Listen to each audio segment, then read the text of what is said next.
Sublime Touche, c'est le rendez-vous de tous les amoureux de beauté, de bien-être et d'esthétique. On y va pour le numéro du jour.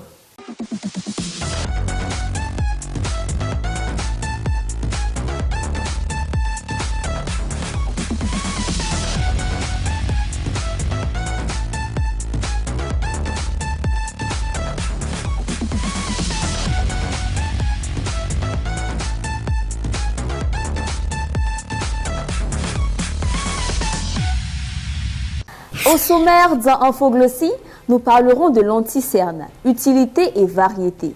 Dans Beautiful, nous répondrons à la préoccupation de notre internaute qui veut connaître les vertus du citron vert. Enfin, dans Coup de pinceau, notre experte réalisera un maquillage vintage. Notre invité du jour est réalisateur, mais aussi et surtout scénariste. Jingle! Il est le co-réalisateur du film à succès, l'interprète qui a glané de nombreux lauriers. À son actif, une pléthore de films et une équipe de jeunes techniciens tout aussi passionnés que lui. Il adore manipuler la caméra, mais il préfère aussi rester dans l'ombre. Nous mettons en lumière pour vous, mes sublimes, Olivier Koné. Bienvenue, Olivier. Merci. Merci pour l'invitation. Comment tu vas? Ça va super bien et toi-même? Ça va très bien. Le cinéma et toi, une longue histoire d'amour. Hein. Comment ça commence? Vraiment une longue histoire d'amour. Le cinéma et moi, ça commence quand j'ai 14 ans.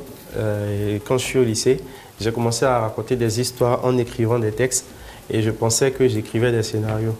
Et donc, je me suis mis à écrire vraiment des récits et tout est parti de là en fait.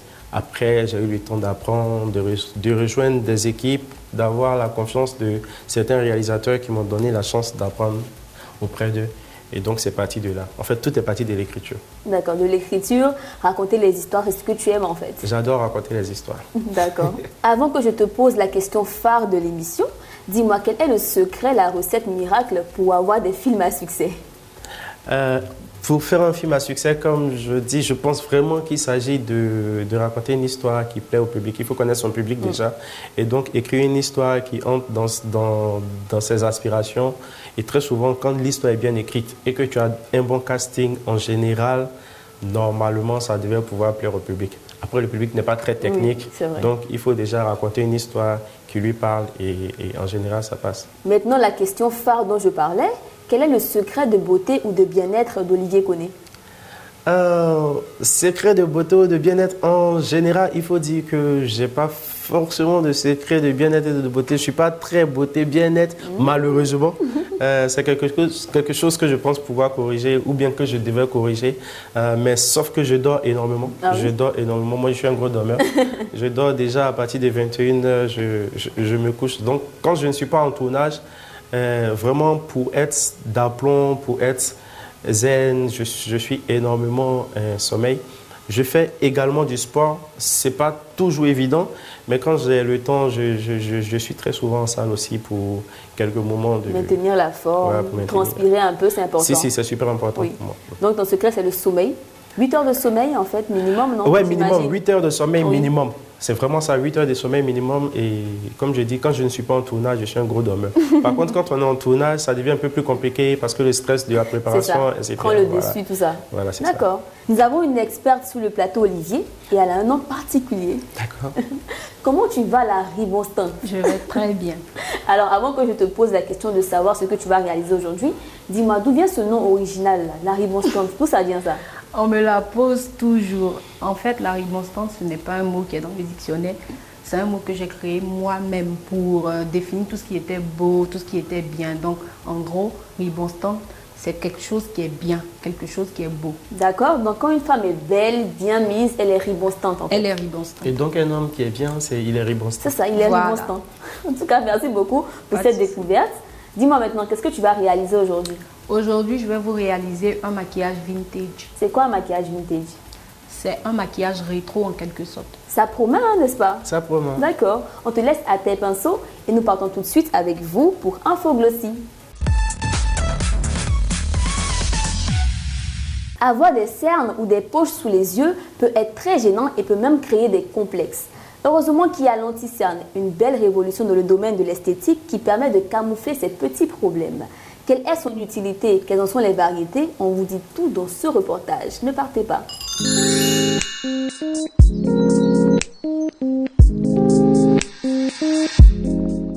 anti-cerne, comme son nom l'indique, sert à dissimuler ou à estomper les cernes. Son utilité, en fait, l'anti-cerne permet d'illuminer un maquillage. Quand vous prenez une personne, par exemple, qui a été maquillée sans un anti-cerne et une personne qui a été maquillée avec un anti-cerne, la différence se fait sentir tout de suite. Je dirais oui, il y a une différence qui est assez étroite. Les deux s'appliquent sur le teint. Déjà, ça c'est un dénominateur commun. Mais les deux n'ont pas le même rôle. L'anti-cerne, comme je disais tantôt, comme son nom l'indique, il sert à dissimuler les cernes. Alors que le correcteur, lui, il sert à plutôt estomper tout ce qui est imperfection de la peau. C'est-à-dire les taches, les brûlures, estomper aussi les boutons, tout ça. Donc voilà. D'emblée, on ne peut pas dire combien de variétés d'anti-cernes il y a, mais je pourrais dire qu'il existe des anti-cernes en fonction de la carnation de la personne. Quand on parle de carnation, on parle de couleur de peau. Donc un anti-cerne se choisit et s'utilise en fonction de la couleur de peau de la personne qu'on a en face de nous, si on est maquilleur professionnel ou si on doit l'utiliser sur nous-mêmes en fonction de notre couleur de peau. Le maquillage évolue, donc l'anti-cerne s'applique généralement sous les yeux parce que c'est là que les cernes se trouvent. Donc on insiste sur les cernes. Avant, on utilisait l'anti-cerne, il s'utilise toujours sous les yeux bien sûr, mais la manière de l'appliquer est différente. C'est-à-dire, avant, c'était d'énormes triangles qu'on formait du coin de l'œil jusqu'au début des pommettes. Maintenant, on met qu'au coin de l'œil et qu'au début des pommettes. Et en estompant, ça fait un joli fondu et ça donne un effet plus lumineux pour le maquillage. Le conseil que je peux donner à toutes les sublimes pour être radieuses quand elles utilisent leur anti-cerne, c'est d'abord de choisir l'anti-cerne qui correspond à leur carnation. Une fois que cela est fait, il faut insister sur les zones à problème. Pour un effet beaucoup plus naturel, il s'applique sur le fond de teint et à la fin, on le poudre pour qu'il soit plus lumineux.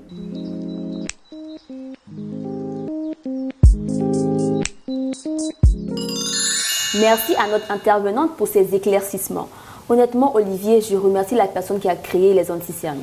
Absolument. Franchement, parce que c'est pas évident. On le découvre, ouais, c'est quelque chose qui est super important. Lorsqu'on est fatigué, on a le regard tout aussi réveillé instantanément. Après, nous, derrière, on ne le remarque même pas, mais quand on regarde le reportage, on se rend compte du travail qui est fait derrière et c'est super. Et de l'utilité surtout, hein. Ouais, nous, tous les femmes, tout ça, lorsqu'on veut. Et qu'on est devant la caméra pour paraître éveillé, c'est important. Je sais que, par exemple, lors des tournages, c'est énormément utilisé par les maquilleuses. C'est ça. Après, je découvre vraiment les noms, etc. Donc, les variétés, je sais que les différentes variétés. Et c'est super important, comme tu le dis, pour cacher la fatigue, pour cacher les cernes, etc. C'est un très bon produit. T'as pas envie d'essayer, toi, après un tournage fatigant, là? Bon, Parce qu'il y a des hommes qui en mettent, hein? Ouais, c'est le constat que je fais. Et puis, bon, après, peut-être que je vais essayer. Je vais m'y mettre, on sait pas. Oui, vraiment légèrement. Ok. D'accord. On passe maintenant à une autre rubrique. D'accord. On donne des astuces 100% naturelles et bio. C'est tout de suite dans Beautiful. L'astuce du jour est introduite par notre internaute. Allez, on l'écoute. Coucou, Sublime Touche, bonjour. Je suis Raison Bénédicte. En fait, j'aimerais savoir quelles sont les vertus du citron vert. Merci. Merci pour ta question. Est-ce que tu savais, Olivier, que le citron vert est originaire d'Asie et est cultivé depuis le Moyen-Âge? Donc, le citron vert, ce n'est pas le citron jaune qui n'est pas mûr? Non, pas du tout. Rien à voir. On peut déjà voir par la taille qu'il y a une différence. Le citron jaune est beaucoup plus gros que le citron vert. Au niveau du goût aussi, le citron jaune est moins acide que le citron vert. D'accord. Et le citron jaune est produit par le citronnier qu'on connaît tous. Le citron vert, quant à lui, est produit par le limétier. D'accord. Voilà, donc il y a vraiment une différence entre ces deux agrumes. On apprend toujours. Voilà. Il permet de réguler l'excès de sébum de la peau et du cuir chevelu. Le sébum, c'est ce qui cause en fait cet aspect de peau terne, avec beaucoup de boutons, avec la graisse en fait, comme on dit chez nous. D'accord. Donc le citron permet d'éliminer tout ça, d'avoir une belle peau clean et plein d'éclat. En plus de ça, le citron, grâce aux acides de fruits qu'il contient, permet de nettoyer, de purifier la peau, de resserrer les pores et de lutter contre le vieillissement de la peau.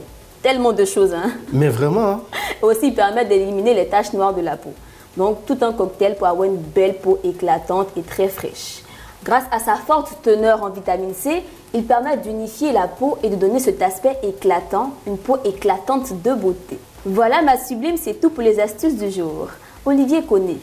Comment est-ce que tu utilises le citron au quotidien? Déjà, je redécouvre le fruit.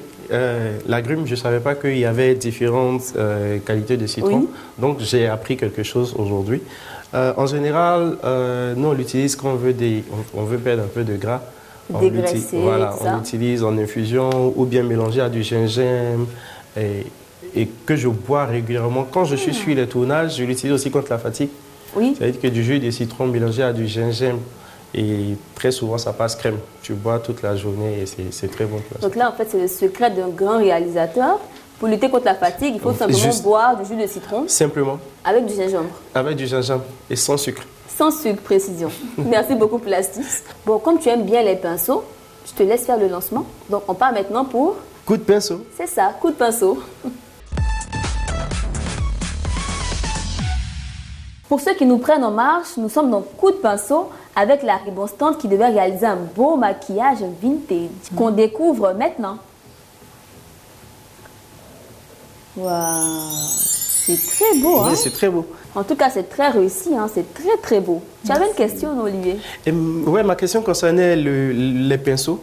Je me rends compte qu'il y a différentes tailles, différentes formes et une panoplie de pinceaux. Je ne comprends pas comment on puisse utiliser autant de pinceaux pour un seul visage. Donc en fait, c'était de comprendre pourquoi c'est nécessaire d'utiliser autant de pinceaux. Les hommes s'intéressent au maquillage maintenant. Vraiment, hein? Grâce à Oui, il faut qu'on le sache hein? quand même.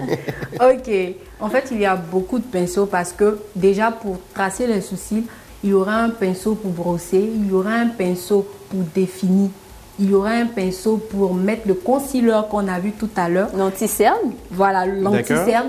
Il y aura aussi un pinceau pour la poudre, il y aura un pinceau pour le fond de teint. Une panoplie de pinceaux. D'accord, donc en fait, être femme, c'est un métier. J'avoue. On doit nous payer même d'ailleurs. Mais vraiment. Entre notre syndicat. Vraiment. En tout cas, merci beaucoup pour cette réponse. Et 13 minutes, ça passe tellement vite, C'est Olivier. vite passé. Donc, tu vas bientôt nous quitter. Malheureusement. Mais avant que tu partes, j'aimerais bien savoir si tu avais en face de toi un jeune qui voulait être réalisateur. Qu'est-ce que tu lui dirais? Un jeune qui veut faire de la réalisation, je lui conseillerais déjà d'être très patient, d'être passionné et d'être patient. C'est le leitmotiv, c'est vraiment ce qu'il faut pour évoluer dans ce milieu. Parce qu'il faut dire que c'est vraiment pas un milieu qui est facile, il est artistique. Il y a énormément de choses à faire. Il est en même temps artistique et technique. Donc, il faut apprendre les bases et puis après, vraiment la patience et la passion. Le reste, ça vient de soi. De soi. Ouais. Merci, c'est très bien dit. J'espère que tu reviendras sur le plateau. Hein? Ce serait vraiment avec plaisir. D'accord. Rendez-vous sur la page Facebook Mais Sublime. Abonnez-vous pour qu'on puisse rester en contact. On se dit à très bientôt pour un prochain numéro de Sublime Touche. Bye bye. Au revoir.